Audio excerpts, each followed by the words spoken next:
Hey, welcome back. Time for another fun-filled CirdecSongs interview. Before we get rolling, I would really appreciate it if you would like and subscribe to the channel. Feel free to drop a few comments in there and let me know what you think. I'm going to get done with that, and I'm going to introduce today's guest, who I have been musically acquainted with for, wow, more than a quarter of a century now. Go figure. He is a multi-talented musician, Warr guitarist, martial artist. He's an educator. And he was one of the members, one of my favorite incarnations of King Crimson, Mr. Trey Gunn. Trey, how are you doing, sir? I'm good. Hello, everyone. Welcome aboard. Welcome aboard. Yeah. Where to begin with you? I mean, it's... Yeah, where to begin? I became aware of you in 94 with the Vrooom EP for King Crimson. Okay. Because I was all excited because, Crimson was back. The 80s incarnation was the first I ever heard, and therefore they're my favorite. Yeah, me too. And I get lots of pushback on that, but that's not important right now. Me too. I mean, I like my version. I think it's pretty good. But the 80s version pretty much tore my head open. Yeah. But the addition of yourself and Pat, because at first I'm looking at my little liner notes. I'm like, who is Trey Gunn? What's this Pat Mastelotto guy? I don't need them. What's going on? And then I heard you, and I was, yeah, I need these guys. So you didn't, were you not a David Sylvian fan? Did you not find that stuff? I went back. You went back. When did you go back? I went back almost immediately because I heard you in 94, and I have a friend who's really big into Japan and Mick Karn and whatnot. And he said, well, Robert Fripp did this record with David Sylvian, and he gave me a copy of that. And okay, I like this. I'm gonna hang around with that. And were you on Sunday all over the world? Yeah. And that was pretty early. That was like 87, 88. I don't know, somewhere around there. And I get a little confused on the timeline. I'm a little more up to date on the timeline because I've been revisiting a little bit of the Sylvian stuff myself, and I didn't realize that was like 92. I think the live record came out even after we started working with the Double Trio Crimson, the Live Damage record with David and Robert. Right. But I get confused about the timeline. But that definitely led into, obviously Pat played in the live band, but that led into that Crimson from my perspective, of course. Well, clearly you have a sound. First of all, you were brave enough to play a Chapman Stick, which I simply cannot fathom. I'm having enough problems with the 6 strings I've got over here. You know what my favorite instrument is now, though? Check this out. I'm listening. Ooh, and I see a Warr guitar back there. 4 strings. 4-string baritone ukulele. So you become a ukulele man. Yeah. I bought it. It's the opposite end of the spectrum. Because probably a lot of people know, but anyway, this is the Warr guitar. Yes. It's the monster. Yes. This is like the telescope on top of, down in the mountains in Chile. And this is like the little microscope. The only reason I bring it up is that even out of these 4 strings, I'm happy with just 2 of them now. So you've gone minimalist, is what you're saying. Yeah, it's all about the musical line to me, not about the big sound anymore. I have all those big sounds, but right. I'm just kind of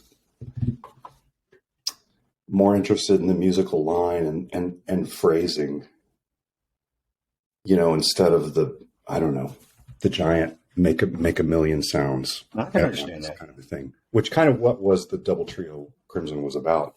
Right. There were so many sounds going on. We didn't even know who was making them.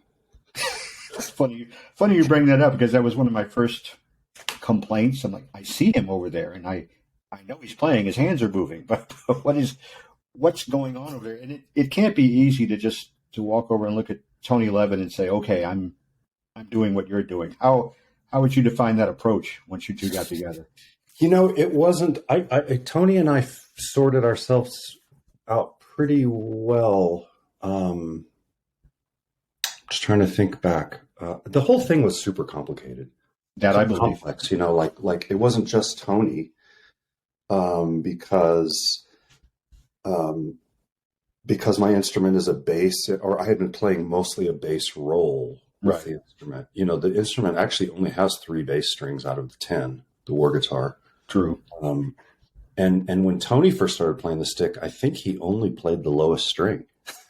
But it wasn't just sorting out with Tony. It was also kind of trying to sort out between Robert and Adrian, and where, like, so I kind of ended up in a kind of a baritone tenor role as opposed to a bass or a soprano alto role. But that's a tricky role because it's all about how you blend.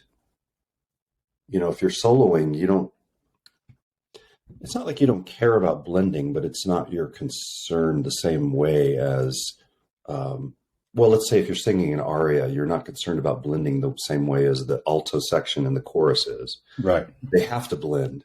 So it was kind of more of a blending role, and until later on when I was able to kind of poke through. But also, you know, to be fair or unfair, I'm not sure the sound man for our first couple of tours he wasn't that excited about having Pat and I in the band. He had mixed the 80s band, and we were just kind of extra. We were probably filler. So David Singleton likes to joke that probably my fader was closer to the zero than it was closer to the negative than it was the zero. And I want to argue that, but at the same time, when I go back and I listen to like the Deja Vrooom video and what have you, every now and then I go, okay, that's Pat. And every now and then I can say, okay, well, with the video, that's Trey. You know, the video you can focus in and you can see, and then, you know, we didn't go crazy with the mixing like you would nowadays with video, whereas, or like Tony's story of working with Peter Gabriel and how they would remix the whole thing with the video, depending on what you're looking at, you know. So if you're looking at Tony, you don't want him quiet. You want to hear him. So we didn't do any of that. Anyway, that's a roundabout way of saying it was kind of a organized mess sometimes. Now you're a professional. I mean, professionals. You're clearly world class if you're going to be on stage with those 5 gentlemen, you know, or other 3 gentlemen as time went on. Was there any sense of intimidation? How were you feeling when you actually became part of the machine, so to speak? So I had been working with Robert for quite a while, so I didn't have any Robert intimidation. I think the first time I met Tony, and I had, you know, actually when we recorded the Sylvia and Fripp record, Jerry Murata was the drummer. Yeah. That was pretty intimidating the first time playing with Jerry, and I was really concerned about my timing because I know Jerry has such great timing and feel. And I don't know, at the time, even now, like I can feel a little wonky sometimes. Like I kind of have to get inside my drummer's brain a little bit. And there's a time period. And so I was always checking with Jerry, how's my timing? He's like, you're fine. But you know, you just don't know that. And I think I had met Tony. I had actually met Tony because we had been rehearsing in Woodstock a little bit. But somehow when we went the first big rehearsals, well, they weren't even big rehearsals. But anyway, I was over in England and we went to Bill's house and rehearsed at Bill's house. Right. And everybody was there but Adrian. And that was a little intimidating. And I was staying in Bill's house. Everybody else was staying elsewhere, and I was staying in Bill's house. So, well, that won't make you nervous. But and Bill, he's a sweetheart. It's just, you know, all that history, and then you're with him, and he's very British, and Robert's very British, but I had already gotten to know him, so. And yet I understand exactly. You know what? I'll tell you the 2 most celebrity nervous moments that I've ever had, and they were both with Crimson related. We played a show at Shepherd's Bush, which is on video or something, I don't know. I'm sure with a I've double seen trio. It. And after the show, I met Jeff Beck and Jennifer Batten were at the show. Yikes! And I really had a hard time talking to Jeff Beck. He was very friendly, and he was an icon for me, and still is. You know, in that. I was going to say in a totally different way of playing guitar, but Adrian isn't unrelated to Jeff. Right. But Jeff is, I don't know, for me, he was guitar, and I really had a hard time holding conversation. And the other one was Crimson was in Arizona. We played in Phoenix or Scottsdale or something. And the promoter took us out to dinner afterwards, and Alice Cooper was there. Huh. And that really made me nervous because he was a superhero of mine and still is. Thankfully Adrian was chatting with him, and I chatted with him a little bit, but the old Alice Cooper band was really a big thing for me. Well, as long as we're here, let's talk about your other influences. Who else got your attention when you were a youngin'? I grew up in South Texas where there was a kind of a pretty heavy, like a hard rock scene. I don't know why it was down there because we had, it was a strange mix of cultures with the Mexican and the Texan but there was really this hard rock scene. So we got all these hard rock bands and like strange ones. We had, there must have been and I'm talking mid 70s, a lot of Canadian rock bands. So my first concert was Rush and Thin Lizzy when I was 15. I'll allow it. But we saw 2112. We saw all these strange bands like Budgie and Legs Diamond and Blue Oyster. I saw Blue Oyster Cult like 5 times, like old, like pre cowbell Blue Oyster Cult. So I was into kind of all of that kind of heavy rock stuff, and that early, like I think Blue Oyster Cult's a good example. That early hard rock was not. It wasn't. The other point I was going to make was the prog rock scene didn't actually make it. Like Genesis never played in Texas, as far as I know. I didn't know who they were. Gotcha. But these kind of hard rock bands, Black Sabbath, and of course, but that kind of early Blue Oyster Cult was. It wasn't the same kind of rock that ended up becoming kind of hard rock. It was kind of more experimental, and they were using strange chords and. It was almost like for me, it was foreshadowing. I'm talking about the guitar now, like the drums and stuff is not my world, but the guitar was almost foreshadowing kind of an Andy Summers approach. Not the sound of Andy, but unusual chords and things that for me kind of got whittled down into more conventional in the later 70s and 80s, and then you kind of had Van Halen and like the Def Leppard kind of hard rock, where guitar just got whittled down to cliche for me. But there was kind of the musicians were exploring their instruments in a way that I found fascinating. Anyway, little tangent there. So all sorts of hard rock. I like tangents. Tangents are good. So. You're coming through, you're in South Texas, you're hearing all this material, and you're playing, do I remember you were playing piano at one point too?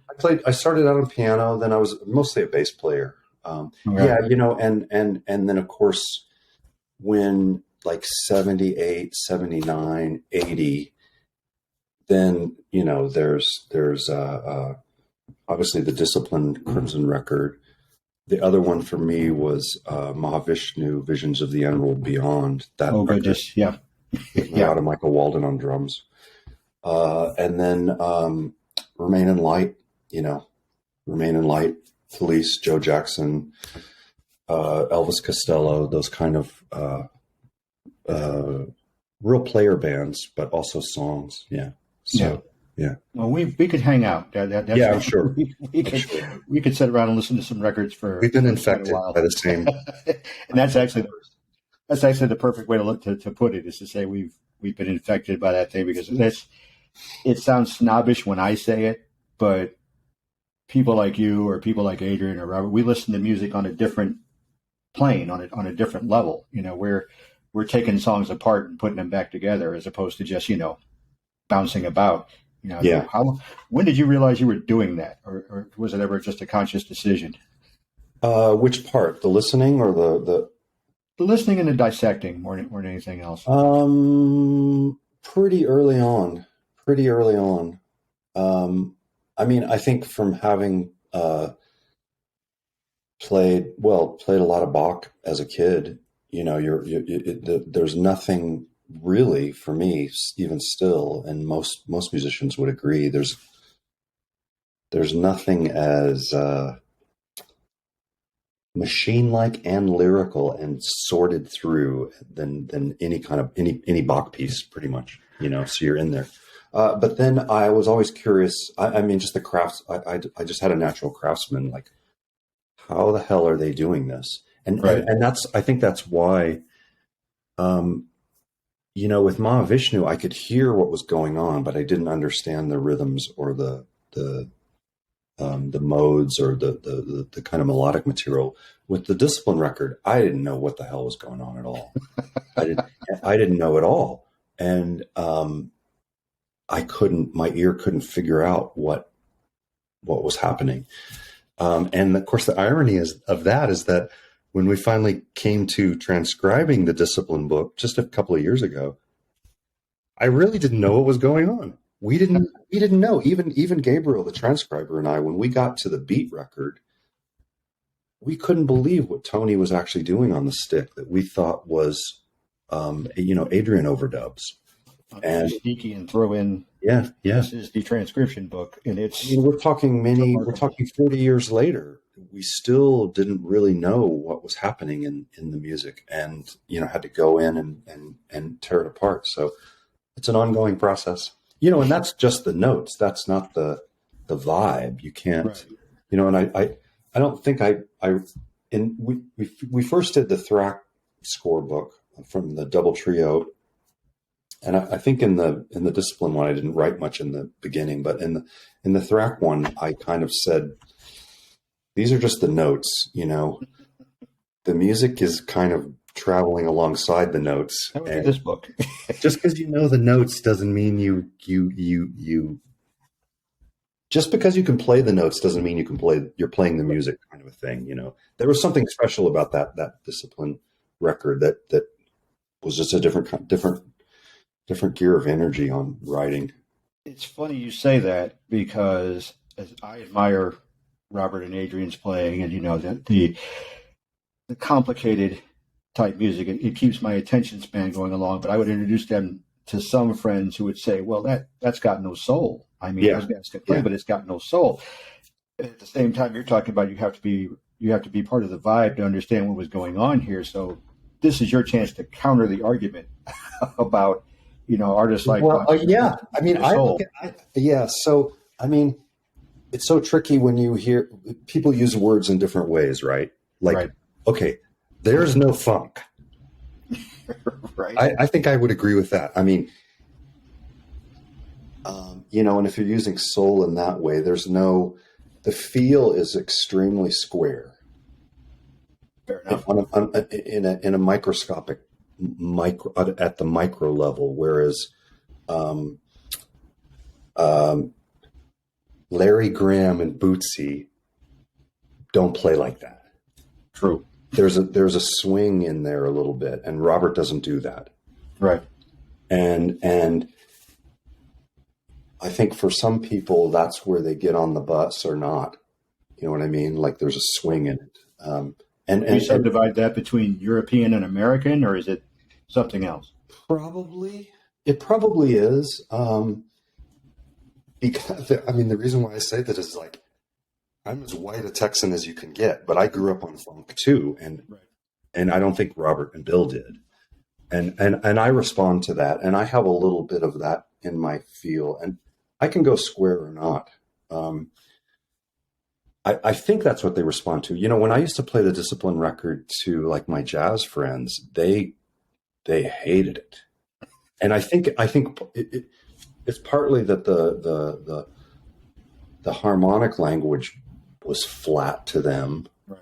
Like you're just sitting on this chord, which is what Indonesian music does for days and Indian music does for days in a different way.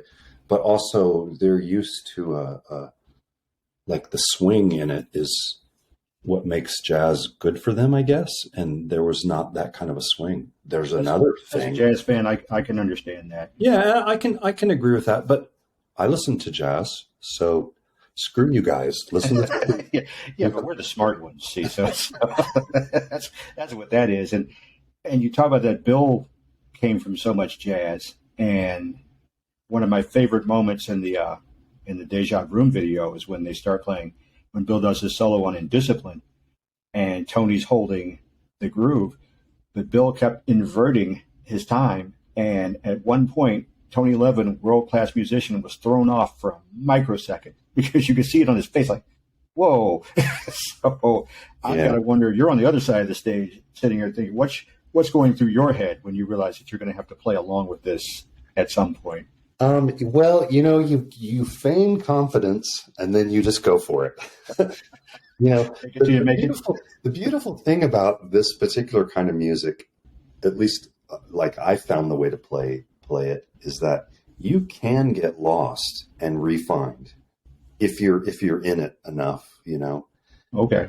Doesn't mean there aren't brown notes every once in a while. Well, you are human. It's like surfing. You're not going to catch every wave, but you're going to try to catch as many as you can. And that's not a good example.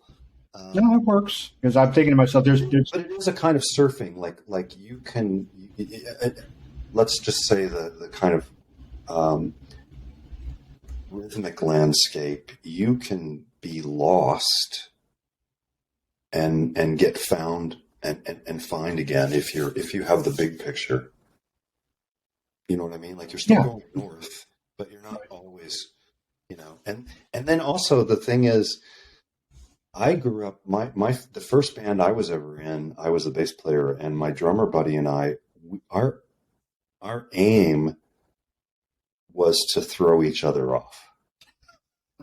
So, but educational. Yeah. So that was the fun of, like, could he do a drum fill and that would throw me, that I would lose the beat, or could I like leave a hole and then, there's that kind of fun to it. So, which leads to a broader question: how do you define the Trey Gunn approach? How do you go towards achieving your musical aims? Well, that's a good question. I mean, it changes a lot, changes over time. With Crimson, I started out I just wanted to be able to fit in. I just wanted to fit, and not stick out and be wrong, whatever that means, So there was trying to find sounds and trying to find parts where things would fit.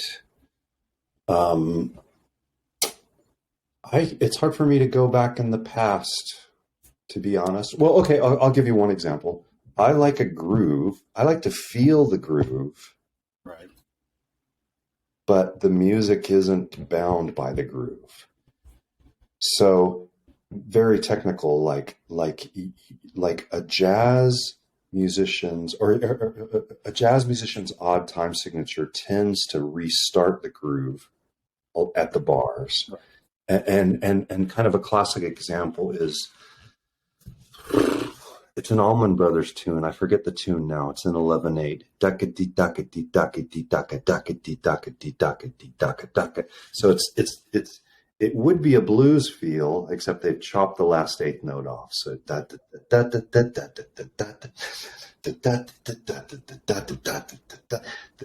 groove restarts on the bar. Right. I don't play like that, and I think that's probably where Robert and I very first got in. Like, he was like, okay, I can play with this guy, and I got his feel, which is, no matter what time signature we're playing in, 7, 11, 13, 17, Pat and I go crazier than that. There's still this, like, underneath, it's still like,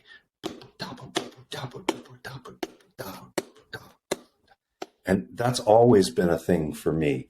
And I remember I took it as like a virtue, like if you weren't doing that, you weren't grooving. Right. kind of like early on, kind of in an obnoxious, judgmental way. You know, I don't really do that anymore, but I did, and in fact, I can remember going to see. I was a big Steve Reich fan and a somewhat Philip Glass fan. Mm-hmm.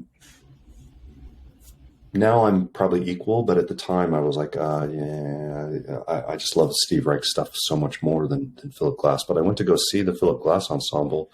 I was living in New York, so it would have been like the late 80s, maybe early 90s. And I'd never seen them live, but I'd listened to stuff a lot, and they were doing exactly that. What I was curious was, and I still can't help it, when I go to see musicians and I see that they're playing in odd time signatures, which is just any kind of asymmetrical or non-square, non-divided by 4 time signatures. I'm always curious how the musicians are feeling it because of this thing that I just said. Right. And so the best way to see how they're feeling it, well, you can listen, but also you can watch their body and watch their feet. And if they're tapping across the beat, that's how we did it in Crimson. So the pulse just goes, and the strange little rhythmic structures kind of dance around it, but still the slow pulse is still under there. And when I saw Philip Glass, they weren't doing that. They were restarting. And the time signatures are crazy with him. They're constantly changing. Right. Unlike Crimson.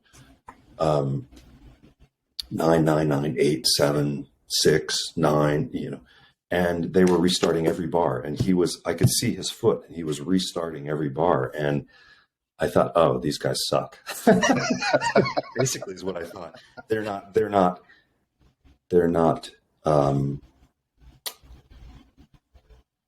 answering to the higher groove or something, you know. Yeah. Which is true. It is true. Right. But it's a different way of doing things, you know. It's a different way of doing things. Makes So sense. that's one of my kind of musical values that I think I still hold it. Right at the moment, I'm working on a bunch of compositions, which most of my life I've been. I can kind of say like most of my musical life is I'm an improvising musician. Mm-hmm. Not totally. I'm not like a lot of improvisers wouldn't call me that, but I solve musical problems by improv, and I can improv through a difficult situation, or I can wing it. Or Right. Pat and I could book a show and just play an improv show tomorrow night, or maybe like a half day rehearsal. And I really love the improv parts of Crimson. I really like the combination of composition and improv, especially where you can't tell where the seam is, Right. where the composition's the pre-planned part stops and the being in the moment spontaneously starts, where you can't tell where that is. Actually, Ralph Towner's group, Oregon, I don't know if you know these guys. Towner, I know, yes. That they were great about that. They would be improvising, and then suddenly you'd realize, oh, this can't be improvising now. They're playing together, and then it would drift away. And I really love that. But generally, I feel like I solve my musical issues with improvisation. So right now I'm working on a bunch of composition pieces, no improv. And it's a big challenge for me. Which is why I'm doing it. One of the reasons why I'm doing it. But the thing that is the thing that's interesting to me now is, like I was saying earlier, is phrasing and how you shape a phrase. That's where, to me, maybe because I've been doing this for a long time, or our culture has been chewing through this whole. I don't know. We've been chewing through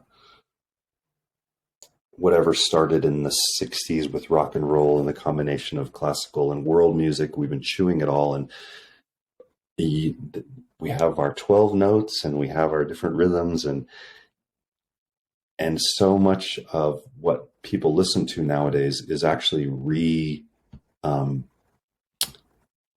regurgitation is a little harsh, but it is like it's so many notes.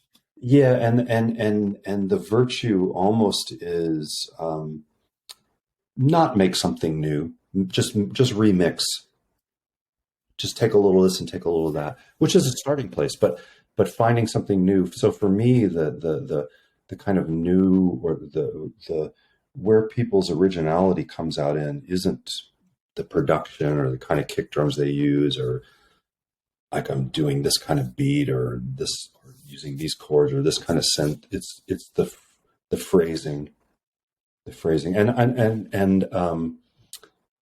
it's the same with writing, and it's very close to like writing, and I think like how you choose to make your phrases is fascinating to me, and what I think is interesting is that certainly computer technology has changed how people make phrases. Like they tend to build their phrases upon a structure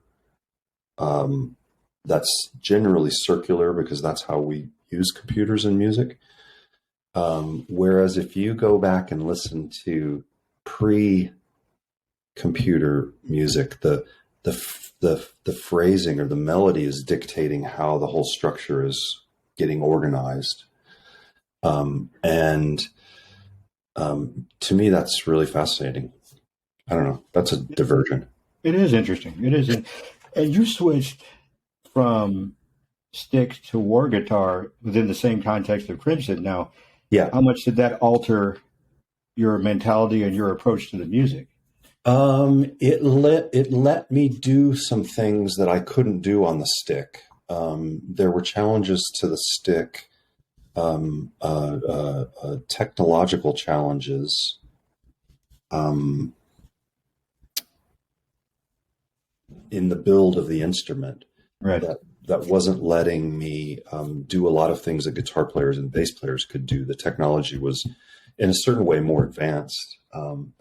In terms of the pickups, in terms of the intonation, in terms of the balance of the strings. And so Mark Warr just sorted all that out very quickly. And then like within 2 or 3 years, it just, first playing it, he just went even further. So it was playing the stick was a little bit like, I could worry about this, saying this kind of stuff, but I don't anymore. Because the stick's an amazing instrument, and actually in the interim, Emmett solved a lot of these problems. But for me, they were problems. They weren't just problems for me, but the stick was a little bit like a raft that not like a high tech kayak. It was more like a raft or something, that like a strange raft that you could go down the river in a really strange, unusual way. But I was constantly bumping up against strange little things that you don't have when you're in a $10,000 kayak. That's that you let the Japanese and the Germans sort it out and work on it for 10 years. I don't know, not a great analogy, but next thing you know, the thing about instruments is the quirkiness opens up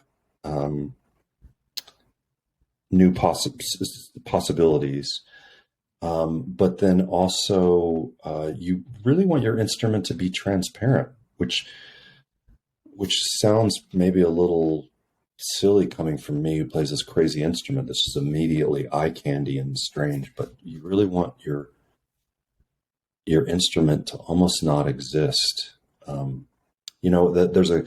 There's a great quote from Pablo Casals, the cellist, that always comes to my mind. He's like, when you go on stage, the instrument is none of your audience's business. Interesting. And I like to think about that because I like to remind myself, like, there's all this thing about my instrument and the uniqueness and the flash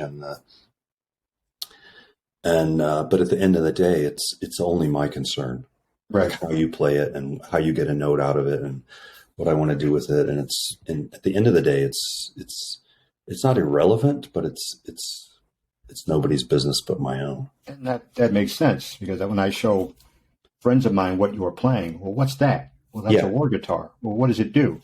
Just listen to it. And you'll get what it does. And I admit that it's hard, because even when I watch videos of myself, I'm like, what is going on? I can't see what those hands are doing. Doesn't make any, the sound I'm hearing seems to have anything to do with what the hands are doing. So it's an automatic spectacle. Well, and I get that. And we're bouncing all over the place, and I don't care. We don't have a set format here, because you talk about being improvisational and you talk about the instrument being transparent. And the first thing that popped into my head was the solo you did for Deception of the Thrush at the end of the Eyes Wide Open video, where you were playing a Warr guitar that was lying down, like it was a pedal steel, something like that. And that was just gorgeous. I mean, that was one of those times where I could just feel a tear welling up. No kidding. I'm just like, oh my God. I mean, you were just, wherever you were locked into it. And I'm assuming that was largely improvisational when you did that. That's one of those awesome pieces. Yes, the piece is completely improvisational, meaning anybody can play any note they want or any rhythm. The thing that wasn't improvisational was the large structure. Right. And there are 3 sections. And within those 3 sections, well, I don't think we even discussed that there were 3 sections. But we never discussed anything about the piece. Eventually, Robert and I had to come up with what were the chords going on underneath the solo at the end. Right. But we did that very late on. And, I think each of us had a picture of what each of the 3 sections was like. But we never really talked about it, and I bet we don't have the same picture. And that was it. We didn't talk about it very much at all. We never had a plan for that piece. Right. Well, even the beginning of that piece, where you were using the samples, the vocal samples, and thank you for waking up my baby while I was rocking her to sleep for that, by the way, because there's absolute silence, and then all of a sudden this thing comes out, in a baritone voice, and she just got startled. But that stuff was amazing to me. Yeah. It was very, very organic, and in a certain way, I don't think about that piece that much, because I just don't. But in a certain way, it's a certain kind of pinnacle. I think for like myself, but also even within the Crimson world, it's a certain kind of pinnacle of. It's a super successful improvisational structure too. Like it always worked, right. Which is the thing about improv. And we did a couple of years of complete improv with the projects, right. Of which this is where this came out of. And the thing about this kind of pure improv, like jazz in a way plays it safe, because there are structures, and there's all these you've made agreements about, oh, we're going to play this song. It has this head. Right. There's this chord structure. You're going to solo. Okay, maybe tonight I'm going to solo first, and then you're going to solo, and then there's all these guardrails, where it will stay the thing that it started out to be, until you get into Coltrane and the freer jazz. They have a lot of agreements too. I think not all of them are spoken, but the thing about like the pure improv, where the first project that went on stage was Project 1 with Tony and Bill and Robert and I. That was scary. We had not only did we not have any agreements, We didn't know what we're going to play. And Tony wouldn't even, at the first rehearsal, he's like, let's not ever all four of us play together. We're just checking our gear. Any two of us could play at a time, but we'll save it.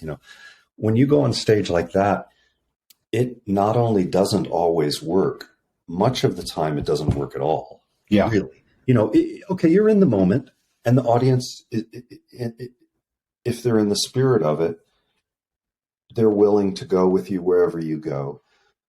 But I would say like half the time it doesn't really work. A quarter of the time it's really shit. Like another quarter of the time it sounds like it's working, and then a quarter, 20%, it's pretty great. And then there's like 5% of what the hell, where did that come from? And Deception of the Thrush was like that. Was like, we were just playing this thing. We never made an agreement. We didn't discuss it. The three sections formed themselves over time and kind of defined themselves just by playing it live. And what I was really going to say was that piece always worked. Yeah, always worked. And sometimes there were a couple of gigs. I remember one of our last shows of the band in Montreal. We played, and for some reason, Montreal got really good Crimson shows. I don't know if it's because it was near the end of tours or near the end of chunks of the band. We played that piece, and after the big dissonant middle section, we just went down to silence, and we just hung there, and the audience just hung there with us. And I don't know how long it was. It could have been 30 seconds. It could have been a minute. It could have been 7 seconds.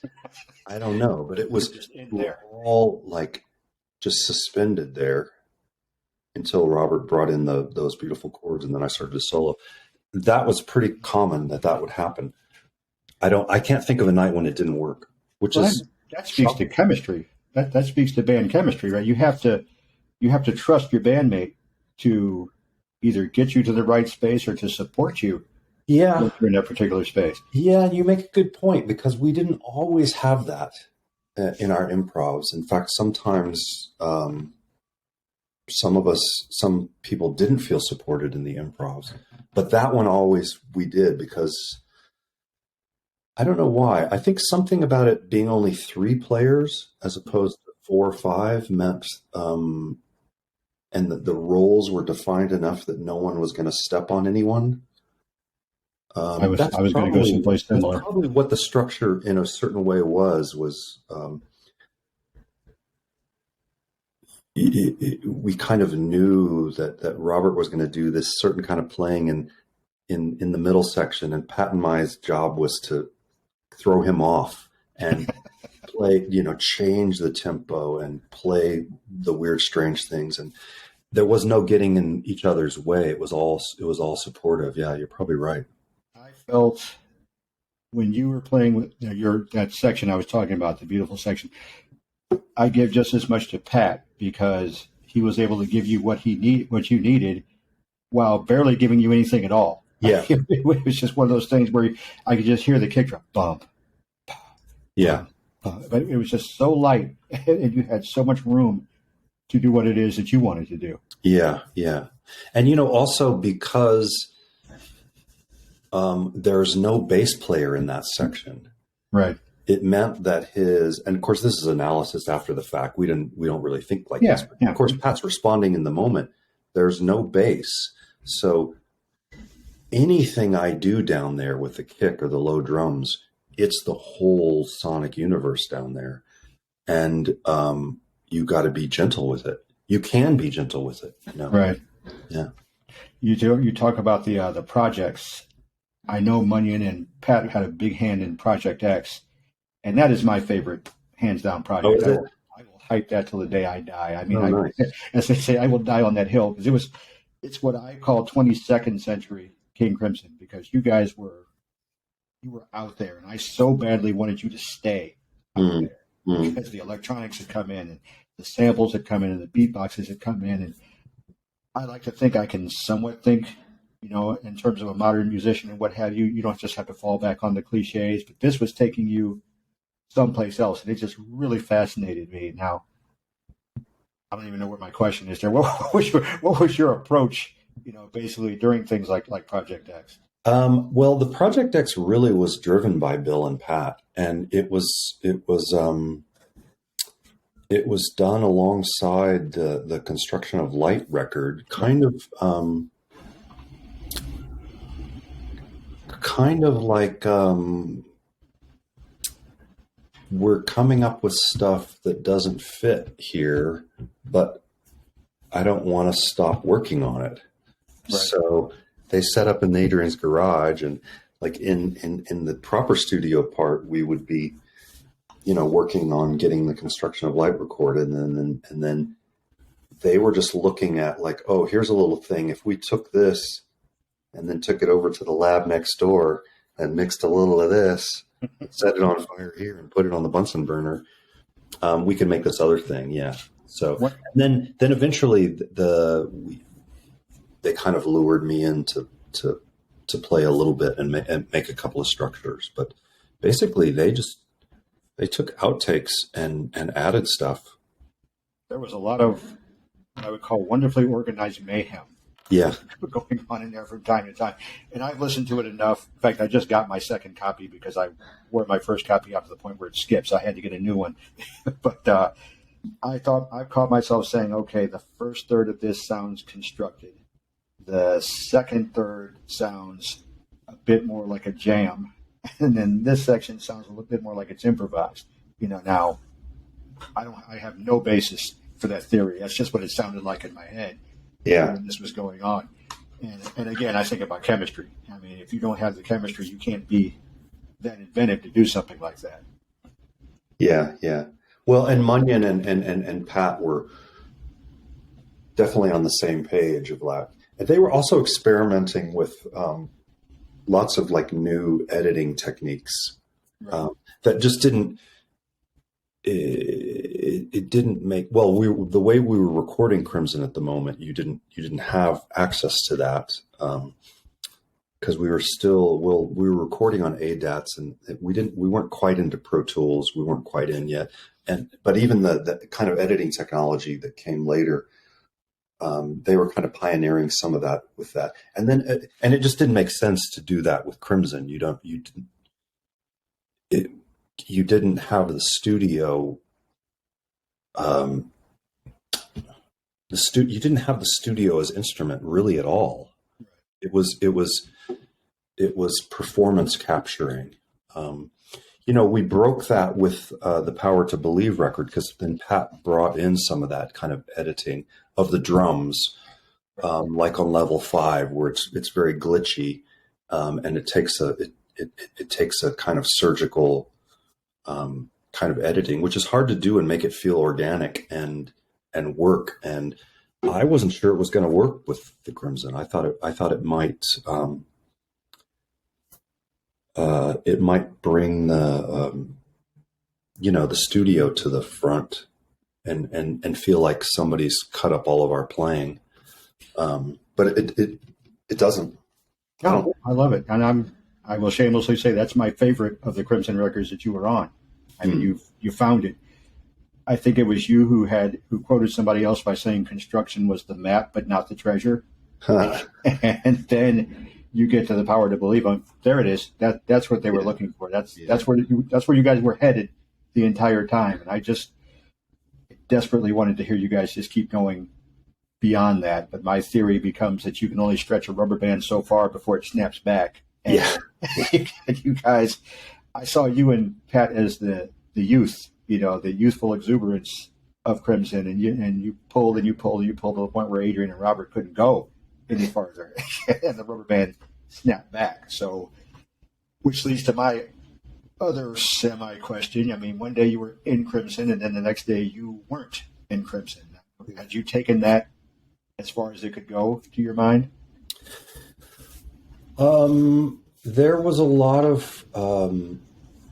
It wasn't just me. I think everybody was wondering what was going to happen next, and nobody.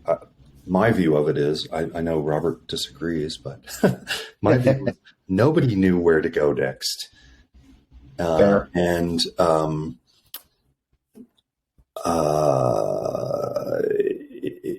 it just kind of, we had made The Power to Believe, and it's a long process.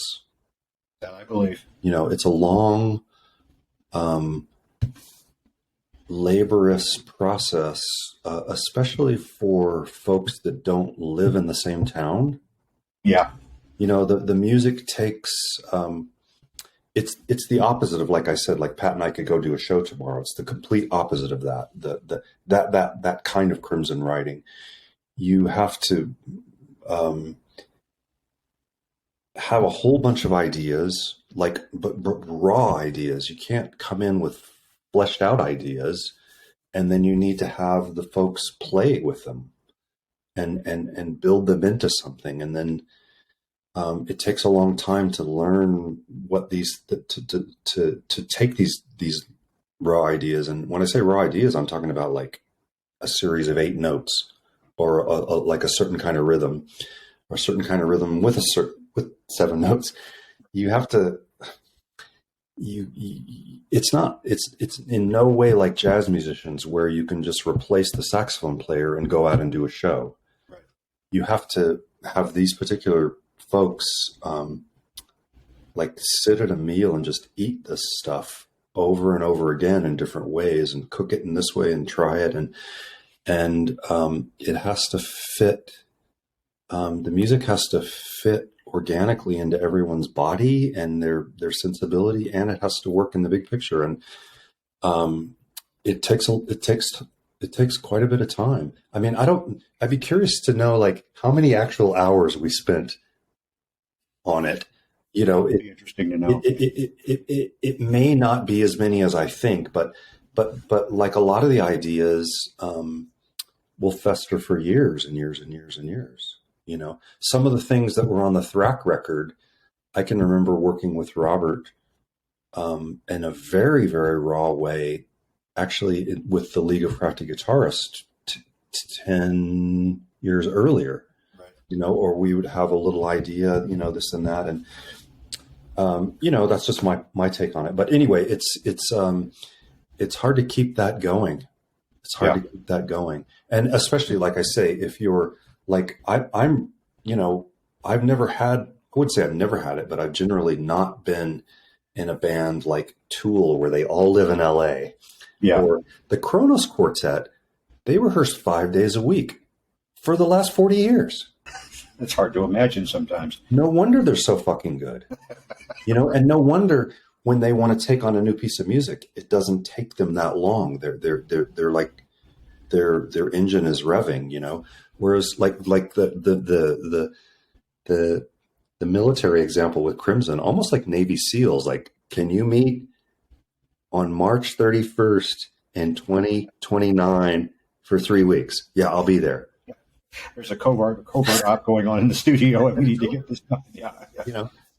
So it's hard to figure out how to keep that going, and whatever your sense of the Crimson sense, The Power to Believe, they never did that again. No. It's hard to imagine, but it's hard to bring everybody together. But at the same time, it's hard to imagine the 4 of you living in an A-frame apartment for, years at a time. Yeah. Well, I wasn't moving to Nashville, I can tell you that. And I spent enough years in England working with Robert. And yeah, I mean, the global thing is pretty cool because you get an unusual mix of personalities and strategies. Right. Well, and we talk of the chemistry that you have with Pat.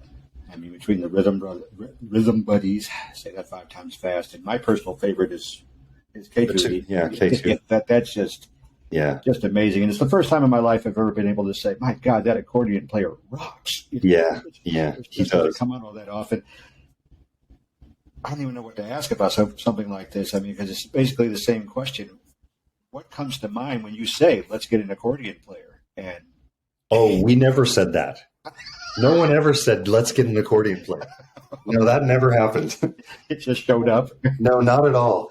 It was, we were actually, Project 3, Pat and Robert and I were playing a show at South by Southwest in Austin where Pat lived. Okay. And Chemo was one of the opening acts for the night we were playing. And Pat was like, we have to play with that guy. And, of course, Robert wasn't going to play with an accordion player. And, it wasn't, Robert's, in a certain way, he's very flexible, but in other ways, he's not like, let's get together and jam with Chemo. Right. So Pat had in his mind, we have to do something with Chemo again at some point. And even I didn't, as much as I liked the performance, I didn't quite see the vision. And then once Pat and I started playing as two, we had this idea of let's do tours as two. We have like 2/3 of a show and we're improvising a lot. Let's go somewhere and get the promoter to find a musician to play with us. So I think our first shows were maybe in Moscow. We did like 4 or 5 shows, and we had the promoter introduce us to like a Polish guitar player and then some Russian folk wind guys, and every night we'd have them join us. And so that was how eventually we got with K2, because Chemo had a duo with a percussionist Somali, and Pat was like, let's do a thing with that. And so that's what we did. We just went and booked some shows in Helsinki and Russia, and just like had 3 days rehearsal. And then it just worked out really great chemistry. I mean, Chemo and I are like some kind of weird alien brothers or something, where he's very playful on stage, even like aggressively playful. Like he'll come over and kick me, and while I'm trying to solo, he'll come over and try to trip me, and there's that kind of play. And the thing that worked out so awesome is that the accordion is so full range that he can go down into the bass register and I can solo. That's the trick for my instrument, is if I'm in the bass role, I can't really leave unless somebody can take it over. Right. And so that really worked well with the accordion the way he does it. It almost has nothing to do with the accordion. It's except that it's full range, and it's so unbelievably expressive. But it's the way Chemo approaches his thing. The stuff was amazing, and at the risk of sounding like I'm just kowtowing, just to have an open mind, a mind that's open enough to receive that idea. Okay, yeah, bring him up here. Let's see what we can do with this kind of thing. I mean, not a lot of musicians can do that once they find their voice. I'm just saying. Okay. At the risk of, and we're going to shamelessly plug your solo work now, because it's some of my other stuff, like Third Star. And my personal favorite is The Joy of Molly Denham. And you talk about world sounds and influences from everywhere. These are very world-driven records, especially The Joy of Molly Denham. In my head, I'm hearing a lot of international flavor. Yeah, and that really comes from the combination of Bob Muller, the percussionist, and myself. And I met Bob. He was playing a gig at the Knitting Factory in New York City, interestingly, with an accordion player who turned out to be Carter Burwell. Do you know who he is? That name rings a bell. He's the film composer who does all the Coen Brother films. That's where it is. And other stuff. Yeah. But when I saw Bob playing I think there may have been a stick player in the band, Chris Cunningham, who ended up playing with the Trey Gunn band as well. But when I saw Bob playing the tabla, I was like, I got to play with that guy. And I just went up and said, I got to play with you. We got to hear what the stick sounds like with the tabla. And it was a perfect combination of strange instrumentation and sound, but still filling out all the elements of a rock band, basically, just the two instruments. And so we kind of grew. That's where those early Trey Gunn band records kind of grew out of that relationship of Bob and I. And Bob played a lot of percussion instruments, and we played around with overdubbing, and it wasn't easy to figure out how to take the stuff live, because he had constructed such amazing percussion stuff along with my instruments. And what he ended up doing was, we were also using the thing about the tabla is it's a pitched instrument. So traditional use of the tabla is with Indian music where the drone stays the same for hours. And so traditional, non-traditional uses of the tabla generally are music where the music stays harmonically flat as well, like drone or jam bandy things. And we tried to figure out a way to be able to get beyond that and be able to move around harmonically. And Bob and I experimented, and we pretty much found out, like, if he just had two tablas, one tuned at C sharp and one tuned at D, I could get to like 6 or 8 different keys and it would still work.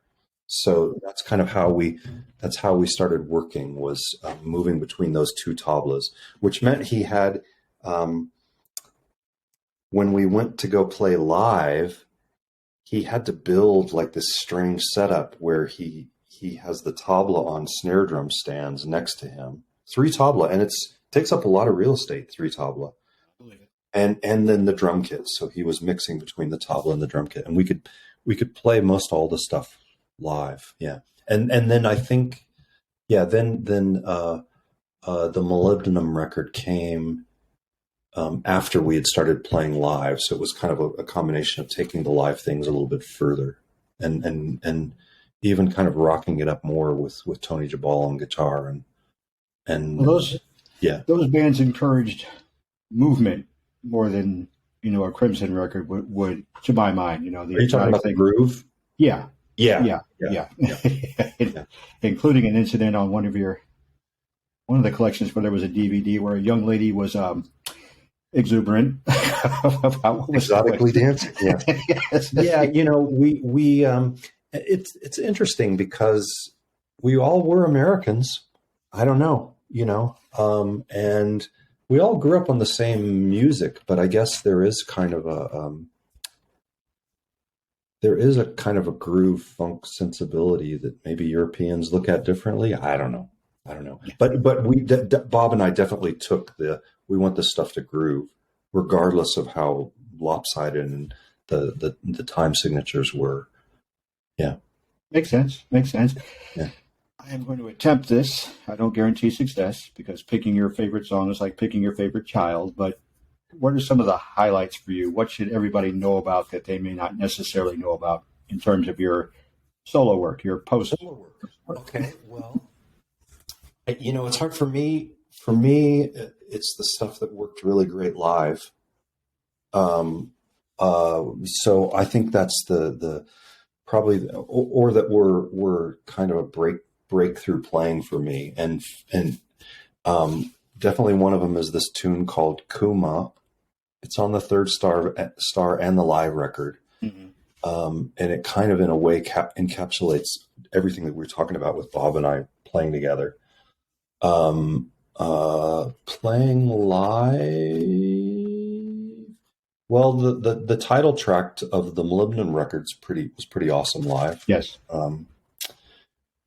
Yeah, probably those two. There was this tune, actually, the first tune that Bob and I ever recorded ended up on the Third Star. I believe it's the Third Star. It's called Sira. And actually, the Third Star was made when I first lived in New Mexico 25 years ago. And all the titles are star names, because I spent my time out in the evenings out on the mesa looking at the stars. But Sierra was a one that Bob and I recorded on his 8-track in a little basement studio underneath the Catholic Church in the East Village, and we wanted to re-record it, but we just couldn't get the vibe, so we ended up just using the original 8-track recording.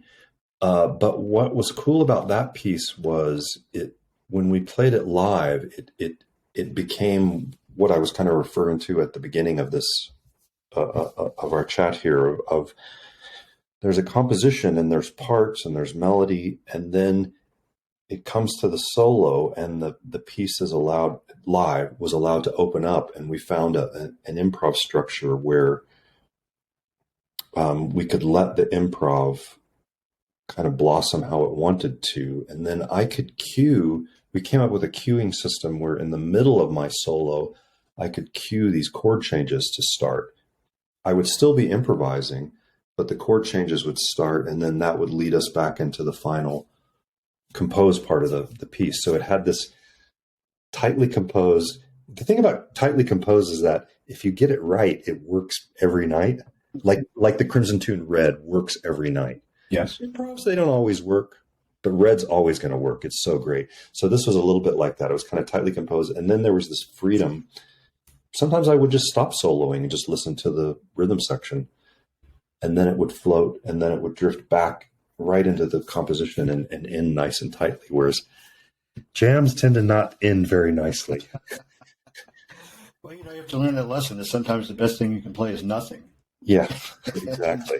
And just let it go where it's going to go. And did I see, and I'm thinking I'm kind of flying by the seat of my pants here, did I see a project with you and Pat and Marcus Reuter coming down the we're gonna do some shows. Yeah. Tony Levin is gonna be going out with Peter Gabriel next year. Right.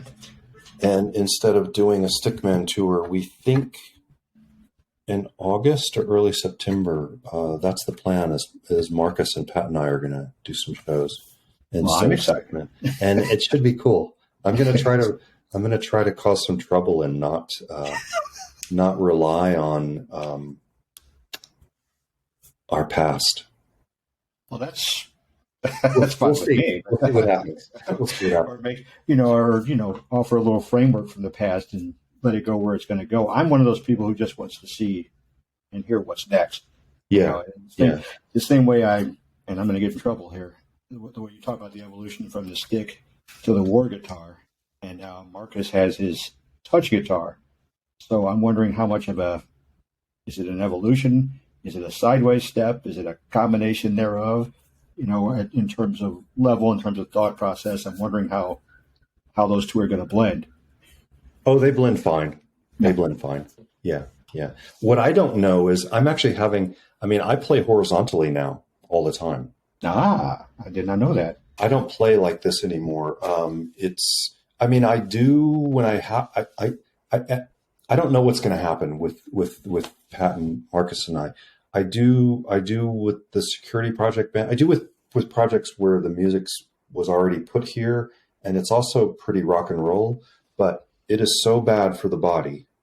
Yeah, I believe that. And I can play so much better, unbelievably fluidly and relaxed horizontally. So I'm having a couple of different horizontal instruments made, and I don't know if they'll be ready in time, and I don't know what will happen, or if I'll be playing my instrument on the lap. It's not very rock and roll sitting down on the lap, but Robert's been doing it. So you got to do what you got to do. So I don't even know what instrument I'll be playing. Yeah. Well, I'm glad you brought up the security project. It's in my notes. I swear to God, it's sitting right here. There's too much. I will hit this as quickly as possible. Your approach to playing Peter Gabriel's music. There's the song. This is the song. How far do you want to stretch that out? How important is it to stay within the framework? What were you thinking about there? It depended on the song, and it depended on how ambitious everybody else in the group was feeling that day. My tendency was to, the security project is really only focusing on Peter before the So record, so early Peter. My approach was for me, the third and fourth record, the Melting Face and the security record, or also records up there with Discipline. Oh, sure. And they were made in the studio. And even Peter couldn't play them live the way they were on the record, so he adapted them. So my approach was, let's play the stuff that Peter never played. Let's play the stuff that Peter couldn't play like the record. Let's really play that like the record, because we can do that nowadays. Okay. But it was too hard at the time. And then the other stuff, let's fuck it up as much as we can, or let's find the spirit of it and manipulate it. So that's kind of what we did with Here Comes the Flood, and I don't remember, and some other ones. And then when we've been through a couple of singers, and when the chance was open to get a singer that didn't sing like Peter at all, I was like, we gotta try this. We gotta try this with Happy Rhodes. And so my friend Happy Rhodes, who was married to the drummer Bob Muller, who I played with all those years, she has such a deep voice, and she can sing as high and just like Kate Bush if she wants to.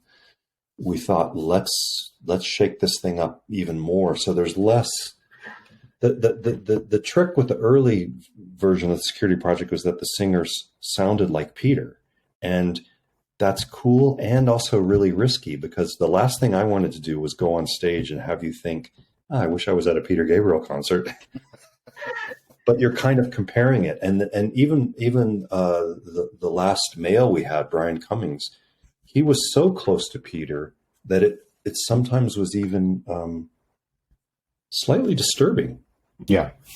Whereas with Happy, you just let Peter go, and it's just the material, and so at that point we didn't have to actually alter the material that much, because she was singing it, and sometimes she was singing in a different octave than Peter, or she would move the octaves, or it was just such a different experience that it for me, that was kind of the ideal.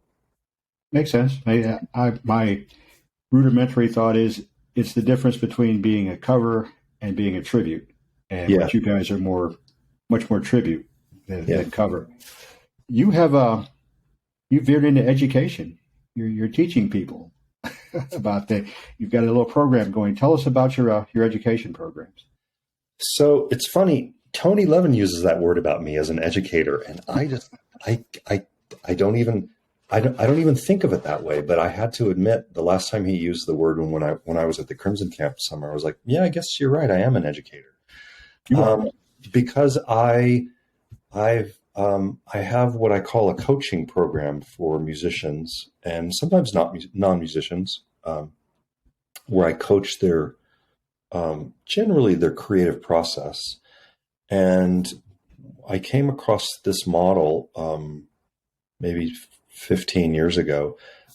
People would often ask me to teach them the touch guitar or teach them something, and they would come to me and I would tell them what to do, and they would go away and I would never see them again. It was so consistently like that, because it's challenging. And I think also, if you come to me and you want to know how to do something that I've already done, I'm going to tell you how to do it, because I've worked really hard to figure out how you do it. Right. And it's extremely daunting. It just is. Like, you need to just do this for a couple of years. However, whatever I did. And so I felt like, as a teacher, I was a total failure, because I think I encouraged a lot of people not to play the stick by telling them what they needed to do in order to be good at it. You know? And sometimes that's necessary. I guess so. Well, what I discovered later on was that there was this other model, and I picked it up from some friends who were parent coaches. So they were coaching parents who had issues or just wanted help being a parent, because actually you can't even say being a parent has issues. The whole thing is an unknown, uncertain, strange, evolving thing, and everybody needs help. But what I noticed about the parent coaching model was that it wasn't about, oh, here's how you do something, go do it. And when I started to think about that in terms of music, I realized, yeah, teaching, it's not a model that suits me. It doesn't make sense. It doesn't make sense. This is where it clicked for me. It doesn't make sense for you to come to me. For me, teaching is about, like, I've got secret information that you want. So you come to me, we make an arrangement, and I tell you the secret stuff that I know, and then you go off and do it. For one, that's already like I'm up here and you're down here, and you're trying to be up here. So already that feels kind of weird to me. I don't like telling people what to do, this will make sense in a second. That combined with, why should I show you what I do? Why should you spend your energy doing what I do? It doesn't make sense. Exactly what you mean. I'm already doing it. You're never going to catch up to me. Maybe I'll die in a car wreck and you can catch up. But basically, if you come to me as a teacher, I'm just showing you my path and all the combinations of things that made up my vision. And what a waste that is. Doesn't make any sense. And it doesn't feel right to me. I'll tell people that. And I help, if somebody wants to know how I do a certain thing, I don't need to keep my information secret, in other words. But so I came up with this coaching model, and I wasn't sure it was going to work, but it totally works, which is, what do you want to do? And that's the basis of it. Like, what's your vision? If you don't have a vision, I can't help you. But if you want to do something, and then there's various levels of success of it. Like if a musician wants to do something and they don't know how to do it, I'm the guy. I can totally help you how to do it.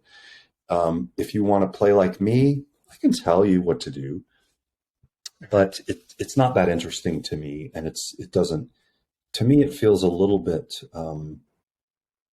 okay, maybe for a year or two, that makes sense. And now you've developed some chops. But the really interesting thing for me, and I think where my model really excels, is people kind of clarifying their vision and just finding a pathway. And what happens many times with people come to me, they have an image of what they think it means to be a serious musician, and now they're ready to get serious. And we pretty much just destroy that one by one. Whatever you think it is, I can show you a great musician who doesn't have that thing, whatever it is. You want to learn to read notation? Why? Adrian doesn't read notation.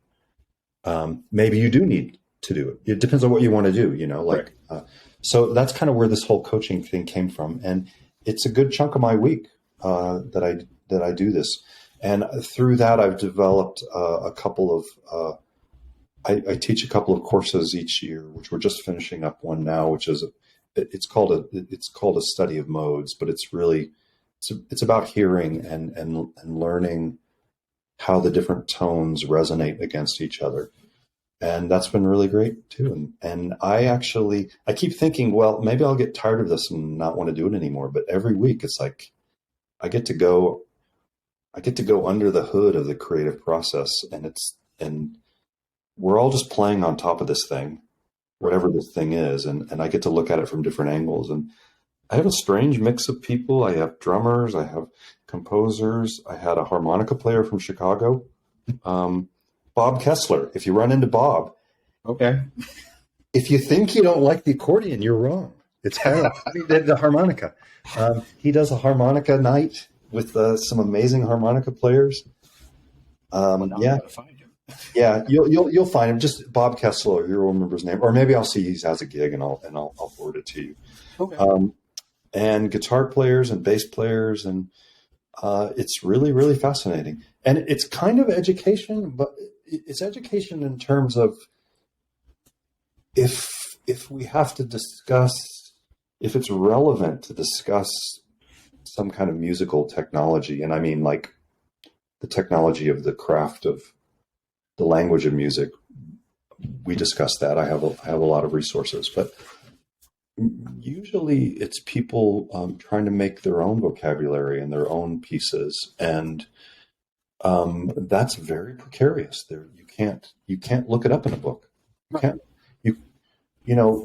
Even Coltrane, who for me is a certain kind of ideal of musical language astronautical explorer, and he got out there and super.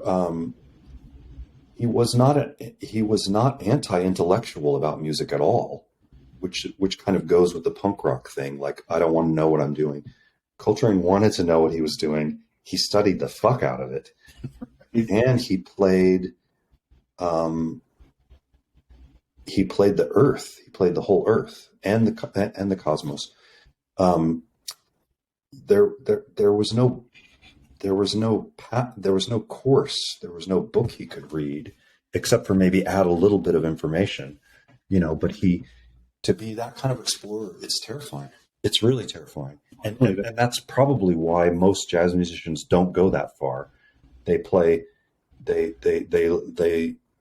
learn the rules and play the rules, Makes sense. You made me think of Miles Davis, within the context of Coltrane, when Miles would come to you and say, I pay you to practice on stage. And that's horrifying when I think of it on the surface. Or when when Chick Corea first joined his band and Chick asked him, was there going to be a rehearsal? And Miles said, just play what you hear. And that's, oh, okay, now what do I do? Well, and also Miles, my favorite Miles quote is, I want to hear what you don't know. Yeah. I want to hear you play what you don't know. Yeah. Well, how do I get there? But you know what? That's not being cheeky. That's real. That's real. Profound. It's profound. It makes sense. And when we go back to saying that you're an educator, the first thing you're teaching people is basically to be yourself, is to to redefine how you want to approach being a musician. I can't imagine myself going to David Gilmour and saying, teach me the solo for Comfortably Numb, because he's already played it. Yeah. I don't need to repeat that. Unless there's something about that solo that you want to add to your vocabulary. That's how I look at it. I would love to add the vibe of that. And that's, that's something that I've done and I still do. Like there's a little phrase here and there's something about that, or this guy has something. And the thing is, if you were going to go, if there was something about David, some aspect about David Gilmour's playing that you wanted in your toolbox, you might have to go to David Gilmour and play like him for 18 months. Right. And then step back and say, what was it that I was looking for, and, extract it. And that's, for me, that's totally legit. And maybe that's what that's really what that may be what you need, or some people need as young musicians for sure, to be challenged. And, I'm going to do Stevie Ray Vaughan now for the next 6 months. Well, now I'm going to do David Byrne for the next 6 months. Good luck. But at the same time, when I think of David's approach, it's not so much swinging. David said in 8 notes what most people say with 80. And I would like to come up with that kind of feel. You don't have to overplay. Speed is irrelevant as long as you got that feel and what have you. So if he could teach me that, if you could teach me the vibe behind Deception of the Thrush or something like that, I would love to learn the vibe, not so much the notes. Okay, let me get into that headspace. That would be fun. Yeah. Last but not least, you're a martial artist, and I'm not letting you get away without awesome. without bringing that up. So that's the thing that I most like talking about, actually. Well, see, there we go. Now we're back on the train. What would you like to know? I would like to know whatever you'd like to teach us in this moment of time. You got to ask me more than that, because it's too big. It's too big of a world. It's too big of a world. Let's start with what led you there and what keeps you there. Okay, those are great questions. What initially led me there? I mean, I was always, I guess, athletic, or I was a hiker and a snowboarder, and most musicians, it's a pretty unhealthy life, actually, sitting on your ass all day long, and then being in a van, and then moving gear, and then and I always liked to be active,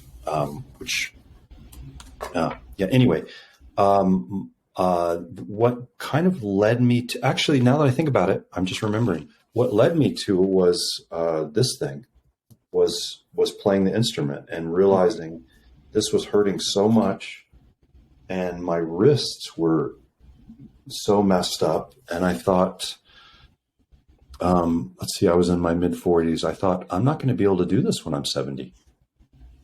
Right. I gotta figure out what to do. So I started exploring, and I met a friend of mine who's a stick player, actually, who gave me some acupuncture. And then he mentioned something about this Aikido dojo down the street, and he said maybe you should go down there and see what Bruce Bookman is the sensei there. And at the same time, I was looking for something to do with my kid so that we would have something to do together, you know, our thing. And so I went down there and dojo right down the street. And I'm very, very lucky with the kind of folks that I get to meet and work with, I have to say, in my life, because Bookman is a world-class Aikidoist and a black belt. And he was the youngest black belt from the New York school in the early 70s, and also a black belt in jiu-jitsu. And so I started working there.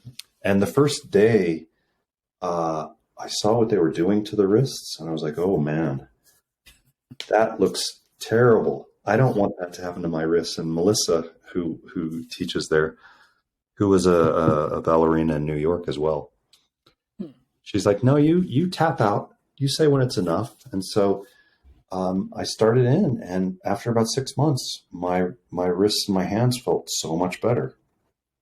Nice. And so that was the initial thing. But then I just got into it, and immediately, like, my brain was making connections between music and timing, because Aikido is I was going to say it's a partner practice. Sometimes you have more than one partner if there's multiple people attacking you, but right. It's a very controlled, uncontrolled kind of a attack response situation, and it's also based in I don't stop your attack. I let your attack. I find a way to take your attack and turn it against you. That's the basic strategy. That's the basic strategy. Yeah. And so I practiced for many years, and then they were also teaching Brazilian jiu-jitsu there, but I didn't know what was going on, and I was on the path to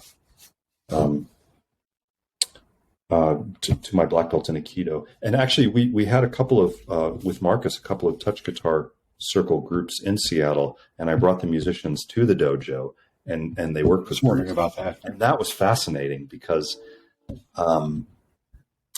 we did a lot of weapons work, which is very connected to the guitar, because it's a thing, it's a tool, and you're extending. Nowadays, how it's taught, you're extending your energy through the weapon. Most likely, the real tradition is that it was weapons practice, and the hand-to-hand is based off of the weapons. The hand attacks are based off weapon attacks. Let's put it like that. Gotcha. Nobody runs up to someone and does this anymore. It's more but anyway, so then I got curious about these guys in the corner doing Brazilian jiu-jitsu, and I went over there and one day and joined them, and I was totally hooked. In fact, I even had a hard time. There was a little bit of a challenge getting. It took a little bit more of a challenge for me to finish my black belt in Aikido, because I had started Brazilian jiu-jitsu and I was so excited about it, so I kind of had to restrain it. And then I just fell in love with the jiu-jitsu. It's so close to Aikido is so close to like playing red on stage. And jiu-jitsu is like playing the deception of the thrush, or it's complete improvisation. You practice, and now I that's the only practice I do is Brazilian jiu-jitsu, and I do it without the gi now, so I don't. I do what they call no gi, so it's slippery and fast, and it's a young man's sport, but I'm holding on. You practice. There is a practice. It's very similar to how I work as a musician and how I work with my coaching people. There's a practice, and you practice something in a pure way. So you're trying to make the cleanest version of this thing, whatever it is that you're doing. You know, you're trying to get past somebody and choke them, and you're practicing to just do really clean, clear, efficient move. And then when you roll, it's never like that.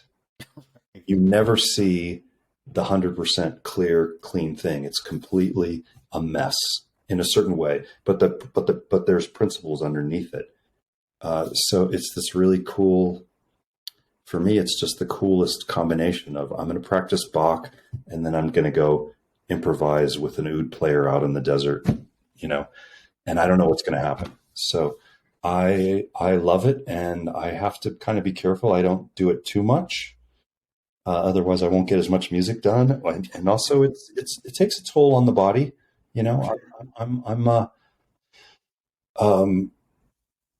I have a pretty good balance right now. I'm always tweaking my week to make sure I can get through the week and not go too hard. Because when you get there, it's so exciting. Like I'm at a new school here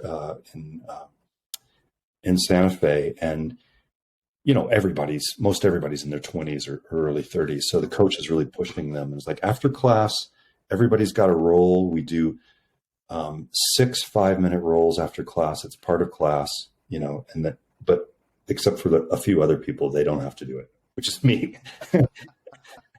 And I generally do. But the thing is, I like to do a little bit, but once you get in it, it's like improvising. You don't really want to turn off your amp and go home. You want to keep going.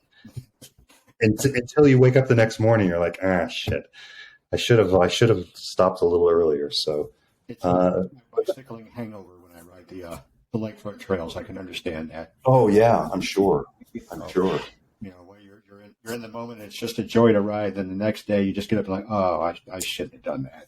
Yeah, and we're probably similar age. I don't know, but close. Yeah. Well, because of the music that we grew up on. It's fascinating to be playing the long game now, like these guys, they can only see until 7 o'clock that night, in a certain way. I'm playing the whole week. I got to get through the week and then the month and then the year. And then at some point it's going to be there's going to be a last moment on stage, and There's also going to be the last roll that I do. And I want that to be as far away into the future as possible. And that's how you play your game. Yeah, makes sense. You want to be writing in your 80s, right? If you can. Sure. Sure, absolutely. So you gotta that's part of the equation now. Like when you're in your 20s, it's not part of the equation. No. You treat your body like a playground in your 20s. We can discuss injuries another day. Yeah, I cannot begin to express how much fun this has been, Trey. Yeah. I thought it would be. That's why I said yes.